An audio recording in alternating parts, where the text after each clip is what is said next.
Hello friends, प्रीति ma'am's academy में आपका स्वागत है। फ्रेंड्स, आज के इस वीडियो में हम सॉल्व करेंगे पार्टनरशिप फाइनल अकाउंट का क्वेश्चन नंबर 1, जो कि आपके टेक्स्ट बुक पे पेज नंबर 54 पे दिया है प्रैक्टिकल प्रॉब्लम्स में। तो जैसे कि ये क्वेश्चन नंबर 1 हमने स्टार्ट किया है, तो सबसे पहले मैं आपको ये बताऊंगी कि हमें पार्टनरशिप फाइनल अकाउंट के कोई भी क्वेश्चन सॉल्व करने के लिए क्या स्टेप्स फॉलो करने हैं। तो चलिए हम एक एक करके स्टेप्स देख लेते हैं। तो स्टेप नंबर 1 है read the heading of the problem carefully. आप जब भी कोई भी प्रॉब्लम स्टार्ट करते हो तो पहले उसका हेडिंग पढ़ना बहुत जरूरी है, क्योंकि हेडिंग में ही बहुत सारे इंपॉर्टेंट इंफॉर्मेशन दिए होते हैं और बच्चे क्या करते हैं, इसे स्किप कर देते हैं। तो हम जरूरी इंफॉर्मेशन स्किप कर देते हैं, इसलिए इसे पढ़ना जरूरी है। फिर नेक्स्ट स्टेप है tick the adjustments in trial balance, यानी कि जो भी एडजस्टमेंट्स आपको ट्रायल बैलेंस के नीचे क्वेश्चन में दिया गया है, उस एडजस्टमेंट्स को आप ट्रायल बैलेंस में टिक करके लोगे। यानी कि जिस एडजस्टमेंट्स का इफेक्ट यानी कि किसी दूसरे एंट्री में ऐड या लेस करना है, उसको हम टिक करके ले लेंगे। जैसे कि डेप्रिसिएशन हो गया, आउटस्टैंडिंग हो गया, ये सब हम टिक कर लेंगे। उसके बाद post the entries of trial balance in final account, यानी कि ट्रायल बैलेंस के जो भी एंट्रीज आपको ट्रायल बैलेंस में दी गई है आइटम्स, वो सब हम अपने फाइनल अकाउंट में 1 बाय 1 करके पोस्टिंग करते जाएंगे। फिर नेक्स्ट 4th स्टेप है पास द एंट्रीज ऑफ एडजस्टमेंट, यानी कि एडजस्टमेंट जो दिया है हम फिर उसकी एंट्रीज 1 बाय 1 करके पास करेंगे। और उसके बाद 5th पॉइंट है check whether all the amounts are posted in outer column, यानी कि जहां पे भी हमने एडजस्टमेंट ऐड या लेस किया है या कुछ भी ऐड लेस किया है इनर कॉलम में, उसको हमने ऐड या लेस करके आउटर कॉलम में अमाउंट ले लिया है या नहीं लिया है, ये आपको चेक करना है। उसके बाद लास्ट पॉइंट है calculate gross profit, then calculate the net profit and tally the balance sheet, यानी कि आपको ग्रॉस प्रॉफिट कैलकुलेट कर लेना है, फिर नेट प्रॉफिट कैलकुलेट कर लेना है और उसके बाद बैलेंस शीट को टैली करना है। तो ये था स्टेप्स पार्टनरशिप फाइनल अकाउंट को सॉल्व करने का। अब हम क्वेश्चन को रीड करेंगे, उसमें जो एडजस्टमेंट है उसे हम टिक करेंगे, फिर हम वो क्वेश्चन सॉल्व करना स्टार्ट करेंगे। ओके, तो हम सॉल्व करने वाले हैं क्वेश्चन नंबर 1 प्रैक्टिकल प्रॉब्लम्स का, that is on page number 54 of your text book. तो हम रीड करते हैं। सबसे पहला स्टेप क्या है, हेडिंग रीड करना। तो हम हेडिंग रीड करेंगे। हेडिंग कह दिया है अमित भाई एंड नरेंद्र भाई are in partnership sharing profit and losses equally. इनका प्रॉफिट शेयरिंग रेशियो क्या है, इक्वली शेयर करेंगे profit. From the following trial balance and adjustment given below you are required to prepare trading and profit and loss account for the year ended 31 March 2019। Year end date क्या दिया हमें, 31 March 2019 and balance sheet as on that date, यानी कि हमें क्या क्या prepare करना है, हमें trading account, profit and loss account और बैलेंस शीट प्रिपेयर करना है। और इनका प्रॉफिट शेयरिंग रेशियो क्या होगा, इक्वली, यानी कि जो भी नेट प्रॉफिट या नेट लॉस आएगा हम इक्वली डिवाइड करेंगे दोनों पार्टनर्स के बीच में। अब सेकेंड स्टेप क्या था, एडजस्टमेंट टिक करके लेना। तो हम एडजस्टमेंट टिक कर लेते हैं। यहाँ एडजस्टमेंट दिया है, पहला एडजस्टमेंट है stock on hand on 31 March 2019 was valued at ₹43,000। तो ये क्या है, क्लोजिंग स्टॉक है, ईयर एंड का स्टॉक है, क्लोजिंग स्टॉक है। तो क्लोजिंग स्टॉक का फर्स्ट इफेक्ट कहाँ जाता है, ट्रेडिंग अकाउंट के क्रेडिट साइड में, और सेकंड इफेक्ट कहाँ जाता है, बैलेंस शीट के असेट साइड में। नेक्स्ट क्या है, uninsured goods worth ₹8,000 were stolen, यानी कि ये स्टोलन गुड्स है। गुड्स क्या हो रहा है, बिजनेस से चोरी हो जा रहा है, ठीक है, फर्म से। तो फिर गुड्स चोरी हो गया, इनकी गुड्स जा रहा है, तो गुड्स चला जाता है। तो मैंने आपको ऑलरेडी 3rd वीडियो जो मैंने बनाया था उसमें कहा था कि जब भी गुड्स जाएगा बिजनेस से, तो फिर उसकी एंट्री कहाँ होगी, ट्रेडिंग अकाउंट के क्रेडिट साइड में फर्स्ट एंट्री होगी। और सेकेंड एंट्री, अब गुड्स चोरी हो रहा है तो ये हमारा लॉस है, और हम लॉस कहाँ लिखते हैं, प्रॉफिट एंड लॉस के डेबिट साइड में। तो ये सेकेंड एंट्री आएगा प्रॉफिट एंड लॉस के डेबिट साइड में। ओके, हम वहां क्या लिखेंगे, to goods stolen, to uninsured goods stolen, ऐसे लिखेंगे। नेक्स्ट क्या दिया है, create RDD at 2% on sundry debtors. तो ये न्यू आरडीडी है। न्यू आरडीडी कहाँ जाता है, इसका हम ऑलरेडी फॉर्मेट बनाएंगे। मैंने आपको लास्ट वीडियो में बैड डेब्ट्स जिसमें मैंने एक्सप्लेन किया था, तो वहाँ बताया था कि न्यू आरडीडी के लिए हम क्या बनाना है, फॉर्मेट। तो ये डायरेक्ट हमारे फॉर्मेट में जाएगा, इसके लिए कुछ हमें लिखने की जरूरत नहीं है। नेक्स्ट क्या है, mister Patil our customer become insolvent and could not pay his डेब्ट ऑफ ₹500। तो मिस्टर पाटिल जो कि हमारे कस्टमर है, कस्टमर मतलब क्या, डेटर, तो वो क्या है, डेटर। डेटर क्या हो गया, इंसॉल्वेंट हो गया, वो ₹500 नहीं दे पा रहा है अब। तो इंसॉल्वेंट हो गया डेटर, और जो पैसे नहीं दे पाया तो हम कहाँ लिखते हैं, बैड डेब्ट्स में। क्या मानते हैं उसे, न्यू बैड डेब्ट्स। तो ये न्यू बैड डेब्ट्स हो गया, इसे आपको थोड़ा सा ट्विस्ट करके दिया हुआ है, न्यू बैड डेब्ट्स बोलने के बजाय थोड़ा सा घुमा के दे दिया है, तो आपको समझना होगा कि ये न्यू बैड डेब्ट्स है। और न्यू बैड डेब्ट्स का भी हमने ऑलरेडी फॉर्मेट कैसे बनाना है मैंने बताया था, मैं अभी क्वेश्चन में भी आपको फिर से बताऊंगी, तो उसी फॉर्मेट में ये जाएगा, तो इसके लिए हमें अलग से कुछ भी टिक करने की जरूरत नहीं है। नेक्स्ट क्या है, आउटस्टैंडिंग एक्सपेंसेस। आउटस्टैंडिंग एक्सपेंसेस मतलब वो एक्सपेंसेस, वो खर्चे जो कि देना बाकी है, मतलब उसका ड्यू डेट आ गया है लेकिन अभी भी आउटस्टैंडिंग है, हमने भरा नहीं है, तो हमने नहीं भरा है तो उसे भरना पड़ेगा। तो यहाँ रेंट दिया है 800, मतलब रेंट और 800 भरना है, तो इसे हम पहले तो रेंट में ऐड करेंगे। रेंट कहाँ आता है, प्रॉफिट एंड, यानी कि ऐड इन रेंट में लिख देती हूँ, रेंट में ऐड करेंगे, और ये जो सैलरीज है इसे हम सैलरीज में ऐड करेंगे। और सेकेंड इफेक्ट दोनों का कहाँ जाएगा, बैलेंस शीट के लायबिलिटीज में, क्योंकि ये खर्चेज हैं जो कि हमें देना बाकी है, मतलब हमारा क्या है, डेप्ट है, वो लायबिलिटी है, इसलिए सेकेंड इफेक्ट लायबिलिटी में जाएगा। ओके, 6 क्या दिया है, डेप्रिशिएट फैक्ट्री बिल्डिंग। डेप्रिसिएशन तो आपको पहले से पता है, 11th में भी आता था। Depreciate factory building bye 2500 and furniture bye 1800।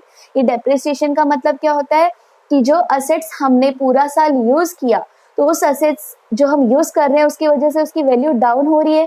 जैसे कि मान लो आपने एक एसेट खरीदा, फॉर एग्जाम्पल आपने एक बाइक खरीदी, उसे आपने खरीदा था 40,000 में, लेकिन जब आपने एक साल यूज कर लिया तो क्या वो 40,000 में सेल होगा एक साल यूज करने के बाद? जब आप सेल करेंगे तो नहीं, उसकी कुछ वैल्यू डाउन हो जाएगी। मान लो वो 30,000 में सेल होगा, तो 10,000 जो उसकी वैल्यू डाउन हो गई उसको हम क्या बोलेंगे, डेप्रिसिएशन। तो उसी तरह से यहाँ फैक्ट्री बिल्डिंग भी 2500 से डेप्रिशिएट होना है, और फर्नीचर भी 1800 से डेप्रिशिएट होना है। तो सबसे पहला इसका इफेक्ट क्या आएगा, लेस, इसको हम लेस करेंगे, लेस फ्रॉम असेट्स, यानी कि जो असेट्स है उससे हम लेस करेंगे। फैक्ट्री बिल्डिंग का अमाउंट फैक्ट्री बिल्डिंग से लेस करेंगे, फर्नीचर का फर्नीचर से लेस करेंगे, और ये डेप्रिसिएशन हमारा लॉस होता है, इसलिए सेकेंड इफेक्ट जाएगा प्रॉफिट एंड लॉस के डेबिट साइड में। तो इनके लिए हमें टिक करना होगा, किसके किसके लिए, रेंट और सैलरीज, ये जो 5th पॉइंट था, तो रेंट को हम टिक कर लेंगे और सैलरीज को। तो रेंट कहाँ है, रेंट में हमें ऐड करना है, तो यहाँ पे हम रेंट क्या टिक कर लेंगे, और ये सैलरीज भी जो दिया है, सैलरीज भी हमें टिक करना होगा क्योंकि सैलरीज में हमें ऐड करना है, तो यहाँ पे हम सैलरीज में टिक कर लेंगे। अब ये डेप्रिसिएशन में भी फैक्ट्री बिल्डिंग, हमें फैक्ट्री बिल्डिंग कहाँ दिया है, ये हमें टिक करना है, और ऐसे आप टिक कर सकते हैं स्टार मार्क करके। और दूसरा है फर्नीचर, फर्नीचर भी हमें डेप्रिशिएट करना है, उसमें से माइनस करना है, तो फर्नीचर को भी हमें टिक करना होगा। फर्नीचर कहाँ दिया है, यहाँ, तो हमने इसे टिक कर लिया। तो इस तरह से हमने अपने एडजस्टमेंट्स को टिक कर लिया है। अब हम इस प्रॉब्लम को सॉल्व करना स्टार्ट करेंगे। ओके, पहले तो हम हमारे जो फिक्स्ड एंट्रीज है, जैसे कि कैपिटल हो गया, ओपनिंग स्टॉक हो गया, ये सब हम एंटर कर लेंगे, और बाद में हम बाकी के एंट्रीज 1 बाय 1 सॉल्व करेंगे। ओके, तो आपके पास ये अगर टेक्स्ट बुक है तो आप इसे जो भी हमने टिक किया है ये कॉपी कर लीजिए, और अगर आपके पास टेक्स्ट बुक नहीं है तो इसका आप एक स्क्रीनशॉट ले लीजिए, और स्क्रीनशॉट लेकर के आप किसी दूसरे डिवाइस में पुट कर लीजिए, क्योंकि जब हम सम सॉल्व करेंगे तो ये क्वेश्चन आपके सामने नहीं होगा, तो आपके सामने क्वेश्चन रहना चाहिए, क्योंकि नहीं तो आपको सॉल्यूशन समझ में नहीं आएगा। तो या तो आप टेक्स्ट बुक सामने रखिए, उस पर ये टिक करके, या तो आप इसको स्क्रीनशॉट लेके कोई और डिवाइस में पुट कर लीजिए और उसे सामने रखिए वीडियो देखते वक्त। ओके, तो फ्रेंड्स हमने क्वेश्चन ऑलरेडी पढ़ लिया है, एडजस्टमेंट ऑलरेडी टिक कर लिया है। अब हम क्या करेंगे, अब हम फॉर्मेट बनाएंगे और एंट्रीज पास करेंगे। तो फॉर्मेट कैसे बनाया हमने, सबसे पहले ऊपर टॉप में हम क्या लिखेंगे, पार्टनर्स के नाम, और किस तरह से लिखेंगे, ऐसे, in the book of Amit भाई एंड नरेंद्र भाई। आप कोई भी क्वेश्चन सॉल्व करेंगे तो आपको इसी तरह से लिखना है, इन द बुक ऑफ, उसके बाद पार्टनर्स के नेम लिखने हैं, ठीक है। और अगर बिजनेस का कोई नाम दिया है तो वो नाम लिखोगे, in the book of so and so. उसके बाद हम ट्रेडिंग अकाउंट बनाएंगे। ट्रेडिंग अकाउंट हमने कैसे लिखना है, trading account for the year ended 31 March 2019। ये डेट ऑलरेडी क्वेश्चन में दिया था, वो डेट हमने यहाँ लिख दिया। अब ये ट्रेडिंग अकाउंट, तो ट्रेडिंग अकाउंट में यहाँ पर्टिकुलर्स, फिर अमाउंट का 2 कॉलम, फिर पर्टिकुलर्स, फिर अमाउंट का 2 कॉलम। ये जो साइड है डेबिट साइड है और ये क्रेडिट साइड है। और ये जो अमाउंट का कॉलम है इसे हम क्या कहते हैं, इनर कॉलम, और इसे हम क्या कहते हैं, आउटर कॉलम। तो जो भी हम एडजस्टमेंट करेंगे, ऐड लेस जो भी करेंगे वो हम इनर कॉलम में करेंगे, और फिर अमाउंट को हम आउटर कॉलम में ले लेंगे ऐड लेस करके। ओके, उसके बाद हम क्या बनाएंगे, प्रॉफिट एंड लॉस अकाउंट। तो प्रॉफिट एंड लॉस अकाउंट भी सेम उसी फॉर्मेट में बनाना है। पर्टिकुलर्स, फिर अमाउंट का 2 कॉलम, फिर पर्टिकुलर्स, फिर अमाउंट के 2 कॉलम, और यहाँ डेबिट और यहाँ क्रेडिट। और यहाँ पे ये जो आप फॉर्मेट देख रहे हो, मैंने बैड डेब्ट्स का फॉर्मेट बनाया है। ये बैड डेब्ट्स का फॉर्मेट ऑलरेडी मैंने जो बैड डेब्ट्स का वीडियो बनाया था बैड डेब्ट्स के एडजस्टमेंट्स के ऊपर, तो फिर उसमें मैंने ये ऑलरेडी आपको समझाया था, राइट। तो ये फॉर्मेट अगर आप बाय हार्ट कर लेते हो, कितना 6 लाइन का फॉर्मेट है, तो ये 6 लाइन का फॉर्मेट अगर आप बाय हार्ट कर लेते हो तो बैड डेब्ट से रिलेटेड और आरडीडी से रिलेटेड जितने भी एडजस्टमेंट्स होते हैं आप उसमें कभी मिस्टेक नहीं करेंगे। ज्यादातर बच्चे यही मिस्टेक करते हैं, इसलिए मैंने इसका फिक्स फॉर्मेट दे दिया है, ठीक है। तो ये फॉर्मेट आप बाय हार्ट कर लेना, फिर आप इसमें मिस्टेक नहीं करोगे। उसके बाद नेक्स्ट हम बनाएंगे पार्टनर्स कैपिटल अकाउंट। तो ये जो अकाउंट है, ये बनाने के पहले आपको एक चीज क्वेश्चन में चेक करना है। वो क्या चेक करना है? आपको ये चेक करना है कि क्वेश्चन में आपको 2 टाइप का कैपिटल दिया है कि 1 टाइप का। अगर आपको 2 टाइप का कैपिटल दिया है यानी कि वो कौन सा मेथड है? Fix capital method. Fix capital method यानी कि 2 टाइप का कैपिटल दिया होगा, और उस मेथड में आपको पार्टनर्स करंट अकाउंट बनाने होते हैं, ओके। लेकिन अगर आपको सिर्फ एक ही कैपिटल दिया है यानी कि फ्लक्चुएटिंग कैपिटल मेथड है, तो उसमें आपको पार्टनर्स कैपिटल अकाउंट बनाना है। तो अभी जो हमने क्वेश्चन लिया है उसमें एक ही कैपिटल दिया है हमें, तो फिर इसलिए हमें कौन सा बनाना है? Partners capital account. और इस अकाउंट में भी सेम फॉर्मेट होगा, ये डेबिट साइड, क्रेडिट साइड, फिर पर्टिकुलर्स, और ये यहाँ पे हम अमाउंट रुपीज नहीं लिखेंगे, यहाँ पे हम पार्टनर्स के नाम लिखेंगे, अमित भाई, नरेंद्र भाई, अमित भाई, नरेंद्र भाई, ठीक है। और यहाँ पे हमने बैलेंस शीट बना लिया है। बैलेंस शीट ये लायबिलिटी साइड और ये असेट साइड। अब यहाँ पे सेकेंड नेक्स्ट काम हमारा क्या होगा? फॉर्मेट बनाने के बाद जैसे फॉर्मेट बन जाता है, जितने भी फिक्स्ड एंट्रीज है, ऐसे कुछ एंट्रीज होते हैं जिनका जगह फिक्स है, रिजर्व्ड है। तो जैसे कि देखो हमारा ट्रेन में जगह रिजर्व होता है, तो हमारा नाम पहले से लिखा रहता है लिस्ट में कि हाँ ये जगह, ये जो सीट है इनके नाम का है। तो वैसे हमारे सम में भी हमें करना है। अभी जैसे ये प्लेस है तो ये इनका नाम यहाँ पे फिक्स हमें लिख करके रख देना है, ये जगह इन्हीं का है, रिजर्व्ड है, यहाँ पे हम कोई दूसरा एंट्री नहीं कर सकते। जैसे कि ओपनिंग स्टॉक, ओपनिंग स्टॉक आपको क्वेश्चन में ऊपर दिया हो, नीचे दिया हो, कहीं भी दिया हो, लेकिन ओपनिंग स्टॉक हमेशा ट्रेडिंग अकाउंट के डेबिट के टॉप में आता है, और उसके नीचे क्या? परचेसेस। तो इस तरह से हमें वो पहले से ही लिख देना है। अमाउंट अभी नहीं पुट किया है हमने अमाउंट जब हम क्वेश्चन में हमें मिलेगा तब हम अमाउंट पुट करेंगे, लेकिन नाम पहले से ही लिख दिया है हमने, ठीक है। और परचेस रिटर्न कभी कभी क्वेश्चन में दिया होता है, तो इसके लिए हमने परचेस रिटर्न भी लिख दिया है। परचेस रिटर्न हम परचेस से माइनस करते हैं, तो यहाँ लिख दिया माइनस परचेस रिटर्न। उसी तरह सेल्स भी एक फिक्स्ड एंट्री है, वो हमेशा क्रेडिट साइड में आता है ट्रेडिंग अकाउंट के, तो यहाँ हमने लिख दिया बाय सेल्स। और अगर सेल्स रिटर्न दिया होगा तो वो माइनस होता है सेल्स में से, तो उसका भी हमने यहाँ पे स्पेस छोड़ दिया है। उसके बाद ये बैड डेब्ट्स का फॉर्मेट मैंने जैसे कि बताया यहाँ लिखा, तो इसके ऊपर एक लाइन आपको छोड़ना है। क्यों छोड़ना है? अगर आपको ग्रॉस लॉस मिल गया तो ग्रॉस लॉस तो यहाँ पे ट्रांसफर होगा इसके बाद, तो इसके लिए यहाँ पे एक लाइन छोड़ना है आपको। हमें पहले से नहीं पता ना कि लॉस आएगा कि प्रॉफिट आएगा, इसलिए। उसके बाद यहाँ ये प्रॉफिट एंड लॉस अकाउंट थोड़ा बड़ा चाहिए होता है हमें, इसलिए यहाँ तक प्रॉफिट एंड लॉस अकाउंट।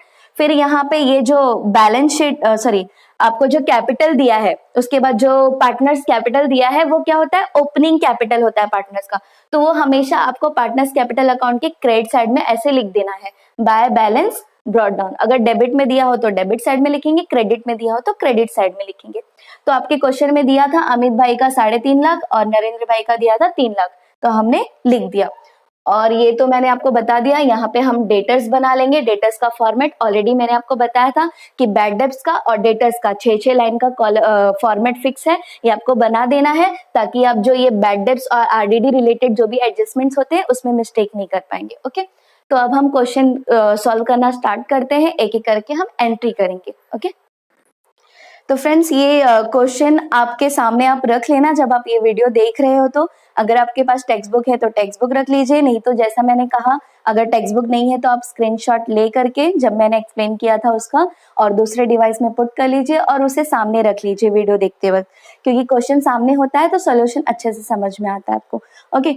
तो पहले क्या दिया है यहाँ पे आपको? ट्रायल बैलेंस में डेबिट साइड में क्या दिया है? Plant and machinery. तो प्लांट एंड मशीनरी क्या है? हमारा असेट है। कौन सा असेट है? Fixed asset.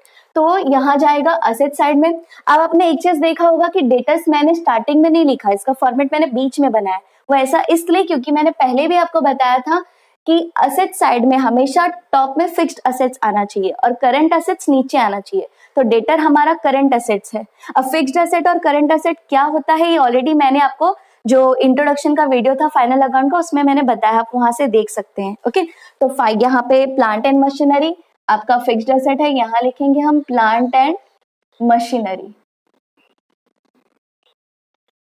कितना दिया है प्लांट एंड मशीनरी? 2,80,000। इस पे कोई एडजस्टमेंट नहीं है तो हम आउटर कॉलम में डायरेक्ट लिख देंगे। उसके बाद यह है फैक्ट्री बिल्डिंग, तो हम यहाँ लिखेंगे फैक्ट्री बिल्डिंग 10% गवर्नमेंट बॉन्ड। कितना दिया है? 40,000। तो ये इनर कॉलम में लिखेंगे क्योंकि इसके ऊपर हिडन एडजस्टमेंट है, और ये हिडन एडजस्टमेंट हम अभी ही सॉल्व करके ले लेंगे, क्योंकि नहीं तो ये बाद में हमसे रह जाएगा। ओके, क्योंकि ये ट्रायल बैलेंस के अंदर दिया है, तो हम अभी सॉल्व करेंगे। तो ये क्या लिखा है यहाँ पे कि 10% जो गवर्नमेंट बॉन्ड है, यानी कि 10% हमें इसके ऊपर क्या मिलने वाला है? इंटरेस्ट मिलने वाला है। और इंटरेस्ट हमें मिलने वाला है तो वो जब हमें मिलेगा तो हमारा असेट इंक्रीज हो रहा है, हमें फ्यूचर में वो इंटरेस्ट मिलने वाला है, तो इसलिए हम यहाँ पे इसमें ऐड कर देंगे। क्या ऐड करेंगे? इंटरेस्ट। इंटरेस्ट रिसीवेबल भी आप लिख सकते हो या फिर सिर्फ इंटरेस्ट भी लिख सकते हो। तो ये 40,000 के ऊपर 10% निकालना है, लेकिन आपको ब्रैकेट में भी कुछ लिखा हुआ है। क्या लिखा है? ध्यान से देखिए, परचेस्ड ऑन 1 अक्टूबर 2018, यानी कि ये गवर्नमेंट बॉन्ड जो है वो ईयर के स्टार्टिंग से नहीं था, उसने 1 अक्टूबर को इन लोगों ने परचेस किया है। कब परचेस किया? 1 अक्टूबर, यानी कि 1 अक्टूबर से लेके हमारा जो ईयर एंडेड 31 मार्च 2019, ये कितना मंथ्स हो रहा है? 1 अक्टूबर 2018 से लेके 31 मार्च 2019, 6 मंथ हो रहा है, यानी कि इंटरेस्ट सिर्फ 6 मंथ का ही रिसीवेबल है।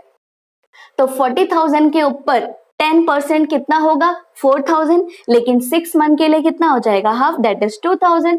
तो यहाँ पे हम 2,000 ऐड कर देंगे, तो ये कितना हो जाएगा? 42,000। और ये इंटरेस्ट हमें मिलने वाला है, यानी कि हमारा इनकम है, इनडायरेक्ट इनकम, क्योंकि ये सेल्स से नहीं बल्कि दूसरी जगह से इनकम आ रहा है, तो फिर ये इनकम हमारा इनडायरेक्ट इनकम है, तो प्रॉफिट एंड लॉस के क्रेडिट साइड में हम लिखेंगे।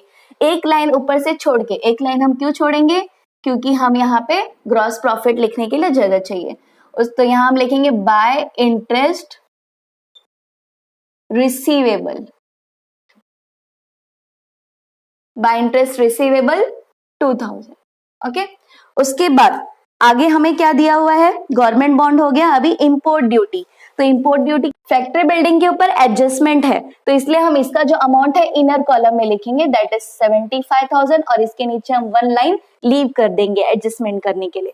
फिर दिया है सन्ड्री डेटर्स, तो सन्ड्री डेटर्स का जगह हमने पहले से ही रख दिया है रिजर्व, तो सन्ड्री डेटर्स कितना दिया है? 28,700, तो हम यहाँ लिख देंगे 28,700 इनर कॉलम में। ओके, उसके बाद है परचेसेस, तो परचेसेस का तो जगह रिजर्व है, यहाँ पे हमने लिखा हुआ है, तो सिर्फ हम अमाउंट पुट कर देंगे। कितना अमाउंट है? 85,500, तो यहाँ पे हम लिख देंगे 85,500। ओके, उसके बाद नेक्स्ट है बैड डेब्ट्स, तो बैड डेब्ट्स भी हमने यहाँ फॉर्मेट ऑलरेडी बना के रखा है, तो बैड डेब्ट्स का अमाउंट कितना दिया है? 500, तो हम यहाँ पे लिख देंगे इनर कॉलम में 500।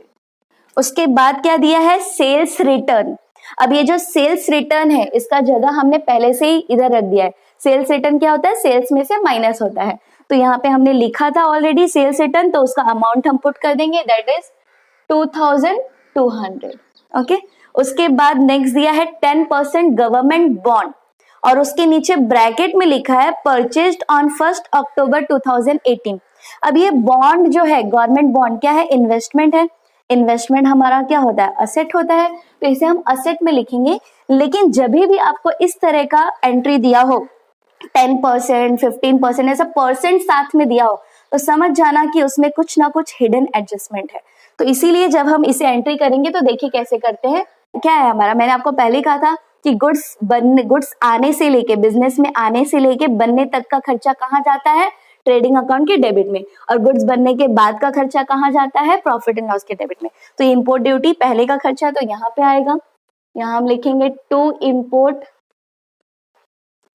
ड्यूटी। इंपोर्ट ड्यूटी कितना दिया है? 1,800 यहाँ पे। उसके बाद क्या दिया है? लीगल चार्जेस, तो लीगल चार्जेस क्या है? इनडायरेक्ट एक्सपेंसेस है, तो ये यहाँ पे जाएगा प्रॉफिट एंड लॉस के डेबिट में, यहाँ लिखेंगे to legal charges. To legal charges कितना दिया है? 2,000। यहाँ हम लिख देंगे 2000।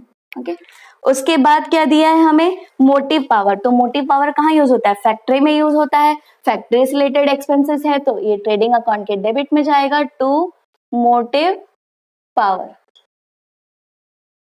टू मोटिव पावर कितना दिया है, मोटिव पावर 12,000। कोई एडजस्टमेंट नहीं है तो डायरेक्ट आउटर कॉलम में लिखेंगे। उसके बाद क्या दिया है, वेयर हाउस रेंट। तो वेयर हाउस रेंट कहाँ जाएगा, प्रॉफिट एंड लॉस के डेबिट में, क्योंकि ये गुड्स बनने के बाद का खर्चा है। ठीक है, तो यहाँ पे जाएगा warehouse rent, warehouse rent 1800। Warehouse क्या होता है मैंने ऑलरेडी आपको पहले के वीडियोस में बताया है, इंट्रोडक्शन वीडियोस में, आप वहां से देख सकते हैं। उसके बाद क्या है, कैश इन हैंड, और उसके नीचे कैश एट बैंक। ये दोनों भी कहाँ जाता है, असेट्स में। ये हमारा असेट्स है और ये करंट असेट है, इसलिए हम यहाँ नीचे लिखेंगे कैश इन हैंड। उसके बाद कैश एट बैंक। उसके बाद नेक्स्ट क्या दिया है, एडवर्टाइजमेंट। एडवर्टाइजमेंट क्या कहाँ जाता है, प्रॉफिट एंड लॉस के डेबिट में, क्योंकि ये इनडायरेक्ट एक्सपेंसेस है। अब ये जो एडवर्टाइजमेंट दिया है, यहाँ ब्रैकेट में कुछ लिखा हुआ है। क्या लिखा है, for 2 years will be affected from 1 January 2019।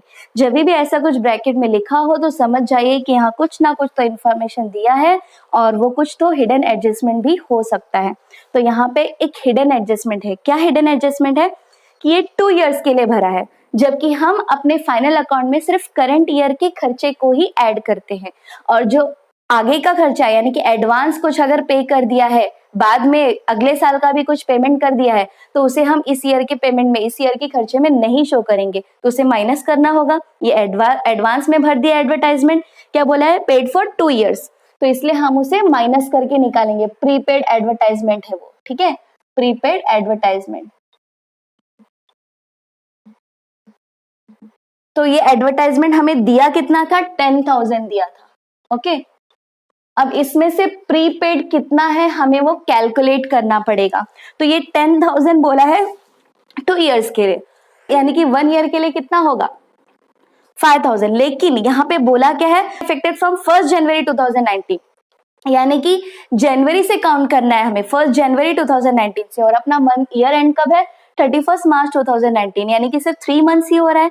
यानी कि इस ईयर में सिर्फ 3 months का ही एडवर्टाइजमेंट ऐड होगा, और बाकी का जितना भी है वो पूरा क्या हो जाएगा, प्रीपेड में जाएगा।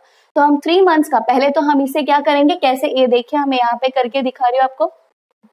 यहाँ पे 10,000 है, 10,000 कितने मंथ्स के लिए है, 24, 2 years के लिए ना, तो 24 मंथ्स के लिए।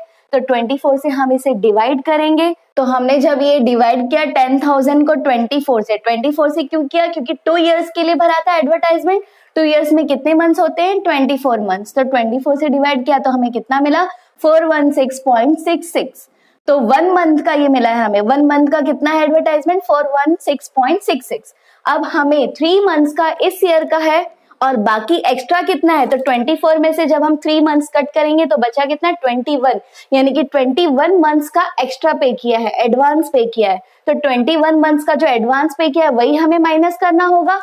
ठीक है, तो फिर ये 21 months का कितना होगा हम निकालेंगे। तो 1 month का अगर इतना है तो इसको 21 से हम मल्टीप्लाई करेंगे तो हमें मिल जाएगा 21 months का टोटल कितना पेमेंट किया है एडवर्टाइजमेंट वो। तो ये जो अमाउंट है 21 months के लिए जो पे किया है, ये इस ईयर के लिए क्या है, एडवांस है। तो इसे हम डिडक्ट करेंगे, यहाँ पे एडवांस हम माइनस करते हैं क्योंकि वो नेक्स्ट ईयर का खर्चा होता है। तो 8750, यहाँ पे इतना मिला था हमें 8749.86, तो फिर हमने उसको ग्राउंड फिगर करके कितना ले लिया, 8750 ले लिया। ओके, तो ये अमाउंट हम यहाँ पे माइनस करेंगे, तो माइनस करेंगे तो हमें कितना मिल जाएगा, 0, तो यहाँ आ गया 1250। तो ये हमने निकाल लिया एडवर्टाइजमेंट, प्रीपेड एडवर्टाइजमेंट। अब इसका सेकंड इफेक्ट भी जाएगा क्योंकि एडजस्टमेंट है, एडजस्टमेंट के 2 इफेक्ट होते हैं। तो यहाँ पे हमने लिखा अब प्रीपेड, प्रीपेड मतलब एडवांस में पे किया, तो ये हमारा क्या हो गया, असेट हो गया, एडवांस भर दिया हमने। तो असेट्स में हम लिखेंगे, यहाँ पे क्या लिखेंगे, प्रीपेड एडवर्टाइजमेंट 8750। ओके, ये प्रीपेड हमारा असेट इसलिए है क्योंकि अगर हमने ये नहीं भरा होता तो हमारे पास वो एडवांस, वो पैसा हमारे पास होता, कैश होता, वो हमारा असेट ही होता। ठीक है, तो इसलिए ये हम असेट्स में ऐड करते हैं। अब ये जो कैलकुलेशन है ये आप स्क्रीनशॉट ले लीजिए या फिर नोट कर लीजिए, मैं इसे अभी रफ कर दूंगी, ओके, क्योंकि मुझे यहाँ पे एंट्री पास करनी होगी। ओके, अब इसके आगे हम एंट्री करेंगे। तो एडवर्टाइजमेंट के बाद क्या दिया है, एडवर्टाइजमेंट के बाद दिया है सैलरी। सैलरी हमारा इनडायरेक्ट एक्सपेंसेस है, वो भी प्रॉफिट एंड लॉस में जाता है, तो यहाँ लिखेंगे टू सैलरीज। सैलरीज कितना दिया है 3800, और इसके ऊपर एडजस्टमेंट है, तो इसके लिए हम यहाँ इनर कॉलम में लिखेंगे और वन लाइन लीव कर देंगे। उसके बाद हमें क्या दिया है रेंट। रेंट भी हमारा इनडायरेक्ट एक्सपेंसेस है, तो वो भी हम यहाँ लिखेंगे, और इसके ऊपर भी एडजस्टमेंट है, तो इसे भी हम इनर कॉलम में लिखेंगे 1500 और वन लाइन लीव कर देंगे। उसके बाद क्या दिया है ड्रॉइंग्स। ड्रॉइंग्स हमेशा पार्टनर्स कैपिटल अकाउंट के डेबिट में होगा, क्योंकि ड्रॉइंग्स क्या करता है उनके कैपिटल को कम करता है, तो यहाँ डेबिट में हम लिखेंगे टू ड्रॉइंग्स।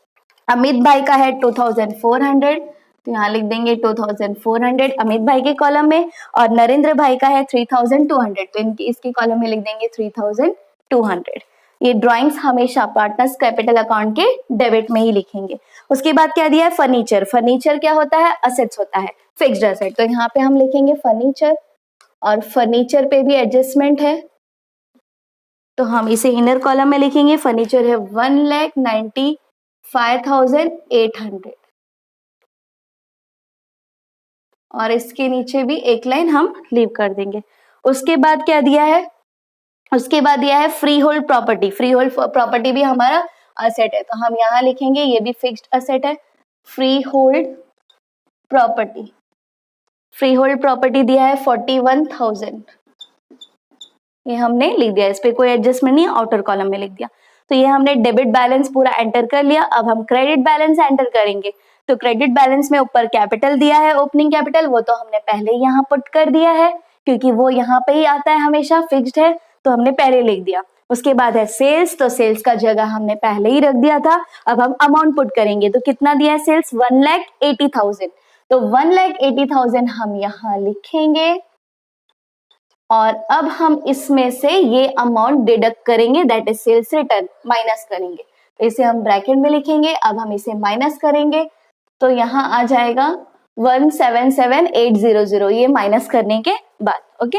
उसके बाद क्या दिया है हमें बिल्स पेबल। बिल्स पेबल हमारा क्या है लायबिलिटी है, तो बिल्स पेबल हम लायबिलिटी में लिखेंगे, लेकिन यहाँ नहीं लिखेंगे, यहाँ से ऊपर से हम 5 से 6 लाइन छोड़ देंगे, ठीक है। एटलीस्ट मिनिमम हम 4-5 लाइन छोड़ देंगे, और उसके बाद हम यहाँ लिखेंगे, ओके। बिल्स पेबल कितना दिया है हमें 8,500, तो यहाँ लिखेंगे 8,500। उसके बाद दिया है डिस्काउंट। डिस्काउंट क्रेडिट साइड पे दिया है, इसलिए वो प्रॉफिट एंड लॉस के क्रेडिट साइड में जाएगा। अगर डेबिट में दिया होगा तो प्रॉफिट एंड लॉस के डेबिट में जाता है, तो यहाँ हम प्रॉफिट एंड लॉस के क्रेडिट में लिख देंगे बाय डिस्काउंट। ये डिस्काउंट रिसीव्ड है, इसलिए क्रेडिट में दिया है, तो कितना है 1,200, ओके। उसके बाद क्या है क्रेडिटर्स। क्रेडिटर्स क्या होते हैं लायबिलिटी होते हैं, तो हम इसे यहाँ लिखेंगे क्रेडिटर्स। क्रेडिटर्स कितना दिया है 3,8500। उसके बाद क्या दिया है आरडीडी। अब यहाँ जो आरडीडी दिया होता है आपको ट्रायल बैलेंस में क्रेडिट साइड में, वो क्या होता है ओल्ड आरडीडी होता है, तो ओल्ड आरडीडी हमने यहाँ जगह ऑलरेडी छोड़ा है फॉर्मेट में, तो यहाँ पर हम लिख देंगे ओल्ड आरडीडी का अमाउंट कितना है 2,700, ठीक है। 2,700 हमने लिख दिया है, और इसे हमें क्या करना है माइनस करना होता है, तो इसे हम ऐसे ब्रैकेट में लिख के रख देंगे, ठीक है। उसके बाद क्या दिया है बैंक लोन। बैंक लोन हमारा क्या है लायबिलिटी है, तो यहाँ पे हम लिखेंगे बैंक लोन। बैंक लोन कितना दिया है 15,000, हमने लिख दिया बैंक लोन 15,000, ओके। उसके बाद क्या दिया है परचेस रिटर्न। तो परचेस रिटर्न का ऑलरेडी हमने यहाँ जगह छोड़ा है, परचेस रिटर्न परचेस में से लेस होता है, तो हमने ऑलरेडी स्पेस छोड़ दिया था। कितना है परचेस रिटर्न 2,000, तो यहाँ पे हमने लिख दिया 2,000, इसे हम माइनस करेंगे, तो यहाँ पे आ जाएगा 83,500, ओके। तो ये हमने सारी एंट्री कर ली। अब हम 1 बाय 1 क्या करेंगे एडजस्टमेंट की एंट्री पास करेंगे, ओके। तो अब हम एडजस्टमेंट पुट करेंगे। तो पहला एडजस्टमेंट क्या दिया है stock on hand on 31 March 2019 was valued at ₹43,000। तो ये क्या है क्लोजिंग स्टॉक। तो क्लोजिंग स्टॉक की एंट्री कहाँ होती है ट्रेडिंग अकाउंट के क्रेडिट साइड में। तो यहाँ हम थोड़ा 2-3 लाइन लीव करके हम यहाँ लिखेंगे क्योंकि क्लोजिंग स्टॉक बाद में आता है। यहाँ लिखेंगे बाय क्लोजिंग स्टॉक कितना है 43,000। और एडजस्टमेंट्स के 2 इफेक्ट जाते हैं, तो सेकेंड इफेक्ट कहाँ जाएगा क्लोजिंग स्टॉक का असेट्स में। यहाँ लिखेंगे क्लोजिंग स्टॉक 43,000। ओके उसके बाद नेक्स्ट दिया है uninsured goods worth ₹8,000 were stolen. तो ये गुड्स स्टोलन है। गुड्स स्टोलन की एंट्री कहाँ जाएगी ट्रेडिंग अकाउंट के क्रेडिट साइड में। यहाँ पे हम लिख देंगे, ये क्लोजिंग स्टॉक के ऊपर लिखेंगे क्योंकि क्लोजिंग स्टॉक हम हमेशा लास्ट में रखते हैं। तो यहाँ लिखेंगे बाय अनइंश्योर्ड गुड्स स्टोलन, या फिर डायरेक्ट लिख दो by goods stolen. By goods stolen कितने का गुड्स स्टोल हुआ है 8,000 का। स्टोलन यानी कि चोरी हो गई गुड्स, तो ये हमारा लॉस है। तो सेकेंड इफेक्ट कहाँ जाएगा प्रॉफिट एंड लॉस के डेबिट साइड में। यहाँ हम लिखेंगे टू गुड्स स्टोलन कितने का 8,000 का। यहाँ टू अनइंश्योर्ड गुड्स स्टोलन ऐसे भी लिख सकते हो, मुझे स्पेस कम है इसलिए मैंने डायरेक्ट टू गुड्स स्टोलन लिख दिया है। उसके बाद क्या दिया है create RDD at 2% on sundry debtors. ये आरडीडी हमें सन्ड्री डेटर्स के ऊपर निकालना है, लेकिन आगे हमें पता है कि न्यू बैड डेब्ट्स भी है और न्यू बैड डेब्ट्स हमेशा पहले आता है, पहले उसकी एंट्री होती है, उसके बाद हम आरडीडी निकालते हैं, ये हमें पता है। इसके लिए हम पहले नेक्स्ट वाला हम करेंगे, दैट इज बैड डेब्ट्स वाली एंट्री जो कि दिया था mister Patil our customer become insolvent and could not pay his डेब्ट ऑफ ₹500। ये क्या बताया था मैंने आपको कि न्यू बैड डेब्ट्स है। तो न्यू बैड डेब्ट्स का हमने यहाँ ऑलरेडी स्पेस छोड़ा हुआ है। यहाँ पे हम लिख देंगे कितना अमाउंट था 500, तो यहाँ पे हम लिख देंगे 500। और यहाँ कोई एंट्री नहीं आई, अनरिकॉर्डेड सेल्स वगैरह कुछ नहीं दिया था, तो यहाँ हम डैश कर देंगे और इसी अमाउंट को दैट इज 28,700 को हम नीचे लिख लेंगे और इसमें से हम 500 डिडक्ट कर लेंगे, तो यहाँ आ जाएगा 28,200। अब ये जो अमाउंट बचा हुआ है इसके ऊपर आप न्यू आरडीडी चार्ज करोगे। तो न्यू आरडीडी कितना है 2% दिया है आपको पॉइंट नंबर 3 में, एडजस्टमेंट के पॉइंट नंबर 3 में कितना दिया है 2% आरडीडी दिया है ऑन सन्ड्री डेटर्स। तो इसका हम 2% निकालेंगे, तो फिर ये 500 आ जाएगा, सॉरी 564 आ जाएगा न्यू आरडीडी। तो 564 इसका जो 28,200 का 2% हमने निकाला 564 आया। अब ये 564 हम माइनस करेंगे ये 28,200 में से, तो यहाँ पे कितना आ जाएगा 63672। तो यहाँ पे आ गया 27636। अब ये जो न्यू बैड डेब्ट्स है और ये न्यू आरडीडी है, दोनों का सेकेंड इफेक्ट जाएगा क्योंकि दोनों एडजस्टमेंट में दिया था। अब सेकेंड इफेक्ट कहाँ जाएगा, यहाँ पे देखो हमने पहले से फॉर्मेट बना के रखा है। यहाँ न्यू बैड डेब्ट्स आ जाएगा। न्यू बैड डेब्ट्स हमें कितना दिया हुआ था 500, तो यहाँ पे हम लिख देंगे 500। अब ये 500 ऐड हो जाएगा तो कितना हो जाएगा यहाँ पे 1000। अब ये 1000 आ गया और यहाँ पे न्यू आरडीडी हम ऐड करेंगे। न्यू आरडीडी कितना आया था 564, तो हम यहाँ लिखेंगे 564। अब इसको हम क्या करेंगे प्लस करेंगे, तो यहाँ पे आ गया 1564। अब यहाँ पे आपको एक चीज दिख रही होगी कि यहाँ पे 1564 है और यहाँ पे 2700 है, यानी कि ये अमाउंट ज्यादा है और ये अमाउंट कम है। तो हम यहाँ पे आंसर हमें माइनस में मिलेगा, लेकिन हम माइनस में कभी भी ये नहीं शो कर सकते क्योंकि एक्चुअली हमारा प्रॉफिट होता है, तो हम उसे माइनस में नहीं शो कर सकते। ओके, तो इसीलिए हम एक काम करेंगे, यहाँ पे अगर जब भी ऐसा हो ये अमाउंट ज्यादा हो ओल्ड आरडीडी का और ये जो हमें आंसर ऊपर मिला है ये कम हो, तो यहाँ पे आपको चुपचाप इसे एक क्रॉस कर देना है। ठीक है, इसे कुछ नहीं करना है, सिर्फ ऐसे क्रॉस कर देना।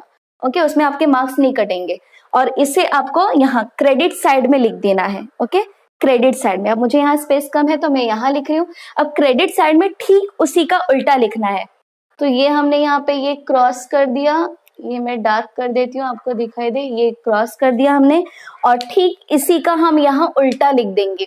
अब यहाँ पे हमने क्या किया था ओल्ड आरडीडी लास्ट में लिखा था और उसे माइनस किया था, लेकिन अब हम उल्टा करेंगे। अब हम यहाँ क्या करेंगे ओल्ड आरडीडी पहले लिखेंगे, ओल्ड आरडीडी।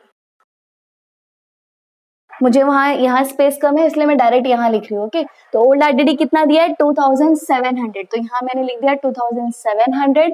उसके बाद बाकी की चीजें हमने यहाँ क्या की थी ऐड की थी, तो यहाँ हम उल्टा करेंगे, यहाँ पे क्या करेंगे लेस करेंगे। Less bad debts, bad debts को लेस करेंगे और हम क्या लेस करेंगे, न्यू बैड डेब्ट्स, और हम क्या लेस करेंगे, न्यू आरडीडी। जो चीजें हमने वहां ऐड की थी वो चीजें यहाँ लेस कर देंगे और जो चीज वहां लेस किया था यहाँ पे हम ऐड कर लेंगे, ओल्ड आरडीडी को ऐड कर लेंगे। तो ओल्ड आरडीडी में से बैड डेब्ट्स कितना दिया था 500 और न्यू बैड डेब्ट्स भी कितना 500 और न्यू आरडीडी कितना 564। तो ये तीनों चीजें हमें क्या करना है, माइनस कर लेना है। तो यहाँ पे आ जाएगा 1136, ये तीनों माइनस करने के बाद। ओके, अब इसके बाद हमें आगे देखना है, ये हमने एंट्री पास कर दी इसकी। अब आगे क्या दिया है, नेक्स्ट फिफ्थ एडजस्टमेंट दिया है आउटस्टैंडिंग एक्सपेंसेस। तो आउटस्टैंडिंग एक्सपेंसेस क्या क्या दिया है, रेंट दिया है और सैलरीज दिया है। आउटस्टैंडिंग एक्सपेंसेस हम क्या करते हैं, ऐड करते हैं। तो आउटस्टैंडिंग एक्सपेंसेस पहले क्या दिया है, रेंट, तो हम यहाँ रेंट में ऐड कर लेंगे, कितना दिया है, प्लस आउटस्टैंडिंग रेंट, कितना दिया है आउटस्टैंडिंग रेंट 800, यहाँ लिखेंगे 800, इसे हम प्लस कर लेंगे तो ये आ गया 2300। ओके, अब इसका सेकेंड इफेक्ट कहाँ जाएगा, लायबिलिटी में जाएगा। लायबिलिटी में यहाँ पे हम लिखेंगे आउटस्टैंडिंग एक्सपेंसेस, मैंने आउटस्टैंडिंग शॉर्ट फॉर्म में लिखा है, आप फुल फॉर्म में लिखना क्योंकि मुझे स्पेस नहीं है। ओके, तो आउटस्टैंडिंग एक्सपेंसेस दो चीजें दी है, एक सैलरीज और रेंट, यहाँ इसलिए मैंने इस तरह से लिया, आउटस्टैंडिंग एक्सपेंसेस लिखेंगे और फिर यहाँ पे इसके नीचे लिखेंगे रेंट, रेंट कितना है आउटस्टैंडिंग 800। उसके बाद और एक चीज आउटस्टैंडिंग दी गई है सैलरीज, तो सैलरीज में भी आउटस्टैंडिंग हम ऐड करेंगे, add outstanding salaries. Outstanding salaries कितनी दी गई है 300, तो इसमें हम 300 ऐड कर देंगे। तो ये 3000 हमने ऐड कर लिया, तो यहाँ पे आ जाएगा 4100 4100 और ये आउटस्टैंडिंग सैलरी यहाँ पे। सेकेंड इफेक्ट, आउटस्टैंडिंग एक्सपेंसेस में रेंट और ये सैलरीज कितना है 300, तो ये ऐसे हम लिखेंगे और इसको हम ऐड करके यहाँ पे ले लेंगे, तो यहाँ पे आ जाएगा 1100। ओके, तो ये आउटस्टैंडिंग की एंट्री हो गई। अब आगे क्या दिया है, last entry, last adjustment, depreciate factory building bye 2500। तो फैक्ट्री बिल्डिंग यहाँ पे है, इसको डेप्रिशिएट करना है, डेप्रिसिएशन हम माइनस करते हैं, तो यहाँ लिखेंगे लेस डेप्रिसिएशन, कितना दिया है 2500, 2500 इसमें से हम माइनस कर देंगे तो यहाँ आ जाएगा 72,500। और दूसरा और एक डेप्रिसिएशन क्या दिया है फर्नीचर के ऊपर, फर्नीचर कितना, फर्नीचर डेप्रिसिएशन, तो डेप्रिसिएशन ऑन फर्नीचर दिया है 1800, तो यहाँ लिखेंगे 1800, तो ये आ जाएगा 194000। ओके, 1,94,000। तो ये दोनों जो डेप्रिसिएशन की एंट्री, इसका सेकेंड इफेक्ट हम लिखेंगे। सेकेंड इफेक्ट कहाँ आएगा, प्रॉफिट एंड लॉस के डेबिट में, यहाँ लिखेंगे टू डेप्रिसिएशन। सबसे पहले किस पे था, फैक्ट्री बिल्डिंग पे, तो यहाँ लिखेंगे फैक्ट्री बिल्डिंग, फैक्ट्री बिल्डिंग पे कितना है 2500 और उसके बाद किस पे है, फर्नीचर पे, फर्नीचर का कितना है 1800। इन दोनों को हम ऐड कर लेंगे, 4300 आ गया। अगर यहाँ पे एक ही डेप्रिसिएशन दिया होता तो हम डायरेक्ट लिखते to depreciation on factory building लिख करके हम डायरेक्ट आउटर कॉलम में अमाउंट लिखते हैं, लेकिन यहाँ दो था इसके लिए इस तरह से लिखेंगे, टू डेप्रिसिएशन लिख के अंडरलाइन करके अलग अलग दोनों का अमाउंट और फिर ऐड करके आउटर कॉलम में लिख देंगे। ओके, तो इस तरह से हमने सारे एडजस्टमेंट्स की भी एंट्री लिख ली। अब हम इसे टैली करेंगे, तो इसे पहले हम ग्रॉस प्रॉफिट निकालने से पहले हम पहले देख लेंगे कि हमने सारा अमाउंट आउटर कॉलम में निकाला है, लिया है कि नहीं लिया है। तो ये हमने ले लिया है, ठीक है, ये हम पहले चेक कर लेंगे कि सारा अमाउंट हमने एड लेस जहां भी किया है आउटर कॉलम में ले लिया है या नहीं लिया है। तो ये हमने चेक कर लिया, सारा परफेक्ट है, सब हमने लिख दिया प्रॉपर। अब हम इसका क्रेडिट साइड और डेबिट साइड का टोटल निकाल लेते हैं। तो ये हमने टोटल कर लिया है, क्रेडिट साइड का जो टोटल है हमें मिला है 2,28,800 और डेबिट साइड का टोटल है 97,300। तो क्रेडिट साइड का टोटल ज्यादा है, तो जो टोटल ज्यादा है वो हम यहाँ लिख देंगे दोनों साइड, यहाँ पे 228,800 और यहाँ भी 228800। अब जो टोटल ज्यादा है उसमें से हम लेस वाला माइनस करेंगे और माइनस करने के बाद जो आंसर आएगा वो हमारा क्या होगा, यहाँ पे क्रेडिट साइड का टोटल ज्यादा है इसलिए जो आंसर मिलेगा वो ग्रॉस प्रॉफिट होगा। ओके, तो ये जो हमने इसमें से माइनस किया क्रेडिट साइड की टोटल में से डेबिट साइड का टोटल जो कि कम था वो माइनस किया, तो ये हमें ग्रॉस प्रॉफिट मिल गया। ग्रॉस प्रॉफिट हम कहाँ लिखते हैं, डेबिट साइड में to gross profit carried down, कितना है 131500, तो ये आ गया ग्रॉस प्रॉफिट। इसे मैं रफ कर देती हूं, तो ये ग्रॉस प्रॉफिट हो गया। अब इसे हम कहाँ लिखेंगे, यहाँ प्रॉफिट एंड लॉस के क्रेडिट साइड में ट्रांसफर करेंगे, तो यहाँ हम लिखेंगे by gross profit brought down, कितना है 131500। अब सेम उसी तरह हम यहाँ भी क्रेडिट साइड का टोटल और डेबिट साइड का टोटल हम निकाल लेंगे और दोनों में से कौन सा ज्यादा आ रहा है कम हम वो देखेंगे। तो अब हमने यहाँ क्रेडिट साइड का टोटल ले लिया है, क्रेडिट साइड का टोटल है 1,35,836 और डेबिट साइड का भी टोटल ले लिया है, डेबिट साइड का टोटल है 23,750। तो कौन सा टोटल ज्यादा है, क्रेडिट साइड का ज्यादा है। तो जब क्रेडिट साइड का टोटल ज्यादा होता है और डेबिट साइड का कम, तो हमें क्या मिलता है माइनस करने पे, नेट प्रॉफिट। तो ये जो हमने माइनस करके आंसर निकाला ये क्या है, नेट प्रॉफिट है। तो नेट प्रॉफिट हम कहाँ लिखेंगे, डेबिट साइड में, यहाँ हम क्या लिखेंगे टू नेट प्रॉफिट और ब्रैकेट में लिखेंगे ट्रांसफर टू कैपिटल अकाउंट। अब यहां अंडरलाइन करके दोनों पार्टनर का नाम लिखेंगे, तो पहला कौन है अमित भाई और दूसरा कौन है नरेंद्र भाई, और दोनों के नाम पे हम ये जो नेट प्रॉफिट आया है ये हम डिवाइड करेंगे। पहले तो जो पूरा अमाउंट है वो हम यहाँ लिख देंगे 112086 और उसके बाद इसे हम दोनों में इनका प्रॉफिट शेयरिंग रेशियो क्या दिया था, इक्वल दिया था, तो दोनों में हम ये इक्वल डिवाइड करेंगे। और जो टोटल ज्यादा था क्रेडिट साइड का टोटल ज्यादा था तो पहले हम उसे यहाँ नीचे दोनों साइड लिख देंगे 135836।